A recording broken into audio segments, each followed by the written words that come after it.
Hello, today we are going to do a closed reading over the poem Lucy Gray by William Wordsworth. Let's begin. Lucy Gray. Oft I had heard of Lucy Gray, and when I crossed the wild, I chanced to see at break of day the solitary child. No mate, no comrade Lucy knew. She dwelt on a wide moor, the sweetest thing that ever grew beside a human door. You yet may spy the fawn at play, the hare upon the green, but the sweet face of Lucy Gray will never more be seen. Tonight will be a stormy night, you to the town must go, and take a lantern, child, to light your mother through the snow. That father will I gladly do, 'tis scarcely afternoon. The minster clock has just struck 2, and yonder is the moon. At this the father raised his hook, and snapped a faggot band.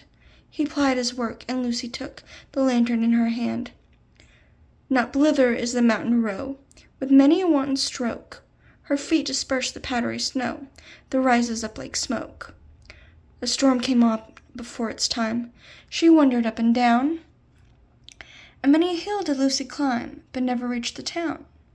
The wretched parents all that night went shouting far and wide, but there was neither sound nor sight to serve them for a guide. At daybreak on a hill they stood that overlooked the moor, and thence they saw the bridge of wood a furlong from the door. They wept, and turning homeward cried, "In heaven we all shall meet," when in the snow the mother spied the print of Lucy's feet. Then downwards from the steep hill's edge they tracked the footmarks small, and through the broken hawthorn hedge, and by the long stone wall. And then an open field they crossed. The marks were still the same. They tracked them on, nor ever lost, and to the bridge they came. They followed from the snowy bank those footmarks one by one, into the middle of the plank, and further there were none. Yes, some maintain that to this day she is a living child, that you may see sweet Lucy Gray upon the lonesome wild, where rough and smooth she trips along, and never looks behind, and sings a solitary song that whistles in the wind. This is by William Wordsworth. Now you may have noticed that I separated paragraphs, parts of the poem with colors. There's first highlighted in yellow, green, light blue, then it turns into the text purple, blue, and red. That way we can slowly discuss those sections. And let's start that with the yellow. So it's oft I had heard of Lucy Gray, and when I crossed the wild, I chanced to see at break of day the solitary child. No mate, no comrade Lucy knew. She dwelt on a wide moor, the sweetest thing that ever grew beside a human door. So in this, I made a note right underneath it. An interpretation, Lucy Gray is being quiet. She's being described as lonely and a sweet girl. And we've not much more information than that. But let me scroll down. The poem, Lucy Gray, centers around a little girl and a tragic event in her life. It's unclear what actually happened to her, but it's speculated and vague in explanation. It holds a somber tone throughout as we think of Lucy Gray. The section highlighted in yellow, as I just read to you, is introducing the young child Lucy Gray, although it never gives her age.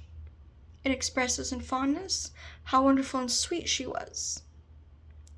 It paints a picture of a child alone with no comrades to play, and yet she's ever the explorer. She's content with her life thus far and never expresses need for more. So far in the first part. Now the second part. You may yet spy the fawn at play, the hare upon the green, but the sweet face of Lucy Gray will never more be seen. And that, I believe, is saying something has happened to the young child. She has disappeared. And I'm sure all of you can agree. Shall we continue? Yes. The section highlighted in green, as I just read, gives the reader a hint that something truly terrible happened to Lucy Gray. She will no longer be seen, and it is a sad thing to know. It gives the reader a clue that she may no longer be watched over nor able to explore. Although she is a sweet, fair child, her days of outside play, or play at all, are no longer. That was the part in green. Let's do the part in blue. This is a little bit longer. Tonight will be a stormy night. You to the town must go, and take a lantern, child, to light your mother through the snow. That, father, will I gladly do. 'Tis scarcely afternoon. The minster clock has just struck 2, and yonder is the moon. At this the father raised his hook and snapped a faggot band. He plied his work, and Lucy took the lantern in her hand. Not blither is the mountain row, nor many one stroke. Her feet disperse the powdery snow that rises up like smoke. A storm came on before its time. She wandered up and down, and many a hill did Lucy climb, but never reached the town. So we here have been told by her parents to go to town. They warn that there will be a storm, and as we all know, she never reached the town. So it's speculated something happened to her. It's a continuation from there, and we're not entirely sure what happened. So let us read about this. Of course, my interpretation is probably going to be different than yours, and we can discuss that at a later time. So let me explain this. Section highlighted in blue gives us a discussion with her father about what she must do and that there is a storm coming. It further explains that the storm came and she was still wondering through it. It seems this section may have been written with excitement or should be read with vigor. It may very well be meant as the climax of the story, considering how the storm rolls in, and Lucy Gray is still about, alone and clinging to survival. And I understand I did not read it that way, but that is how it probably would need to be read. It's not entirely certain. So let's do the next part in purple. The wretched parents all that night went shouting far and wide, but there was neither sound nor sight to serve them for a guide. At daybreak on a hill they stood that overlooked the moor, and thence they saw the bridge of wood a furlong from the door. They wept, and turning homeward cried, "In heaven we all shall meet." So as I've said, this is Lucy's parents looking for her. They probably believe her to be dead, as it seems when they say, "In heaven we all shall meet." So, purple text expresses desperation of the parents to look for Lucy, although it is possible the author believes the parents are terrible by writing the word wretched to describe them. This is a stark contrast to the sweet, innocent Lucy Gray, as compared to her wretched parents, who are obviously not perfect in the author's eyes. It could also be further speculated that the author believes they are responsible for her death or disappearance and questions their true feelings. The parents seem to be saddened in the end of this section because they believe she is lost. But inquiring minds may wonder just how it is they knew not of Lucy Gray's whereabouts and led her wander to the town alone, close to night or close to the storm. Whether that was appropriate during that time or not. So, let us continue on. When in the snow the mother spied the prints of Lucy's feet, then downward from the steep hill's edge they tracked the footmarks small, and through the broken hawthorn hedge, and by the long stone wall. And then in open field they crossed, the marks were still the same, they tracked them on, nor ever lost, and to the bridge they came. They followed from the snowy bank those footmarks, one by one, into the middle of the plank, and further there were none. So they're following her. They came to a dead end, intriguing and unknown. They're not sure what exactly happened. Blue text shows Lucy Gray's parents is looking for and hopes she's still alive.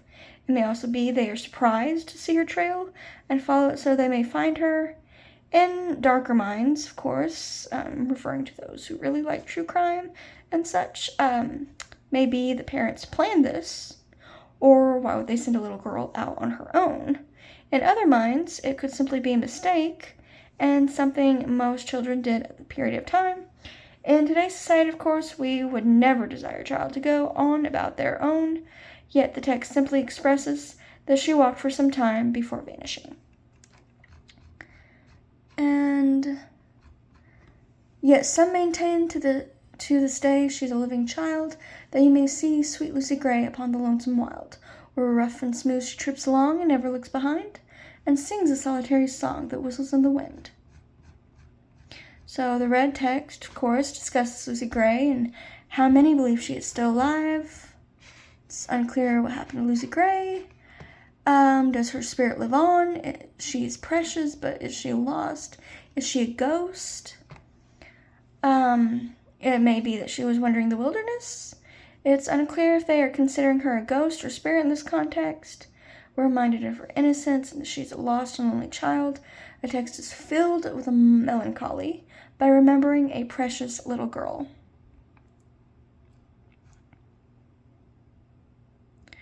So, the poem is summarized to be about a young girl who gets lost in a storm and is never seen of again.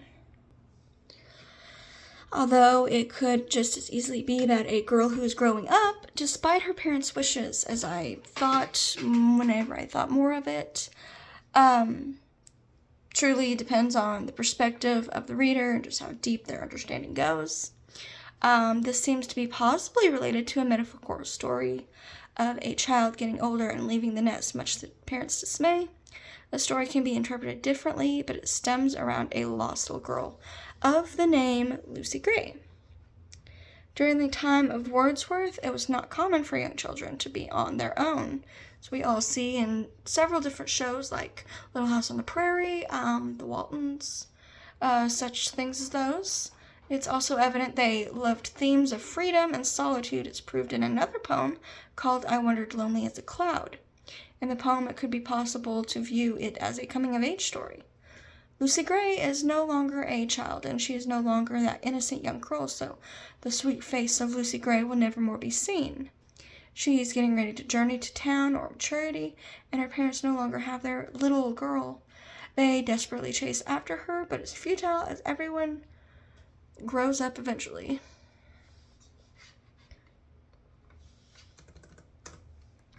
So as we discussed, it could be about growing up. You know, she's sweet, she's innocent, she hasn't had any experiences.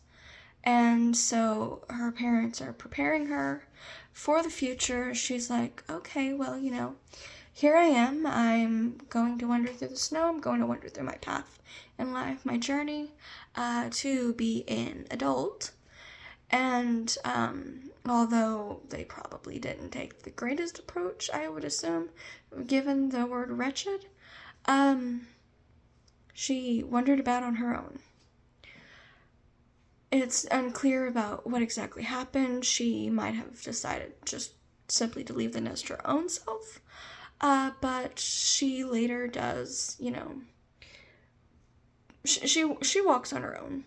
It's just her parents that it remains unclear if she died or if it really is a coming-of-age story and her parents chase after her, trying to get her to come back home, trying to get her, you know, to play the part of their young, sweet, innocent little girl again. As most parents, it's very hard for them to move on, especially when they realize their children are growing up. And yes, it is indeed very difficult. But Lucy Gray is an explorer. She wants to journey on, and she has every right to, of course. But the question is this what's going on in the poem? Is she moving on? Is she becoming an adult? Is she no longer a little child? Is sweet little Lucy Gray now supposedly, you know, quote unquote dead? As it seems, of course, metaphorically, it would be that. Metaphorically, she would be supposedly dead as a little girl, you know, of course, being alive as an adult now. So it's unclear if that's what's going on. You can interpret this in many different ways, as I've just explained to you. That is my interpretation of this closed reading, and I hope you all really enjoyed it. I hope we can discuss it more. This is the end of the video, though, so